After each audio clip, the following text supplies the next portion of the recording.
బులెటిన్లో మరో breaking news చూస్తున్నాం. లిక్కర్ స్కామ్ కేసులో మరో కీలక పరిణామం చోటు చేసుకుంది. కేసులో అరెస్ట్ అయి విజయవాడ జైల్లో జ్యుడిషియల్ రిమాండ్లో ఉన్న A31, A32 ధనుంజయ రెడ్డి, కృష్ణమోహన్ రెడ్డి కలిసి తమకు ముందస్తు బెయిల్ ఇవ్వాలంటూ ఏసీబీ కోర్టులో పిటిషన్ దాఖలు చేసిన విషయం తెలిసిందే. అయితే ఇవాళ వారి పిటిషన్లు మరోసారి విచారణకు రాగా ఇరుపక్షాల వాదనలు విన్న న్యాయమూర్తి తదుపరి విచారణను రేపటికి వాయిదా వేస్తున్నట్లుగా ప్రకటించారు.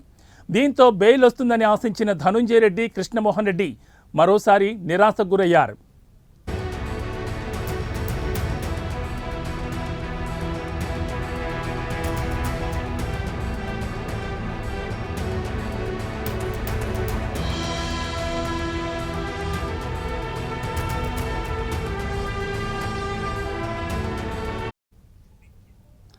లిక్కర్ స్కామ్ కేసులో మరో కీలక పరిణామం చోటు చేసుకుంది.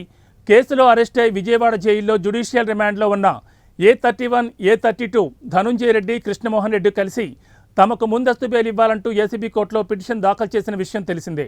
అయితే ఇవాళ వారి పిటిషన్లు మరోసారి విచారణకు రాగా ఇరుపక్షాల వాదనలు విన్న న్యాయమూర్తి తదుపరి విచారణను రేపటికి వాయిదా వేస్తున్నట్లుగా ప్రకటించారు. దీంతో బెయిల్ వస్తుందని ఆశించిన ధనుంజయ రెడ్డి, కృష్ణమోహన్ రెడ్డికి మరోసారి నిరాశ ఎదురైంది.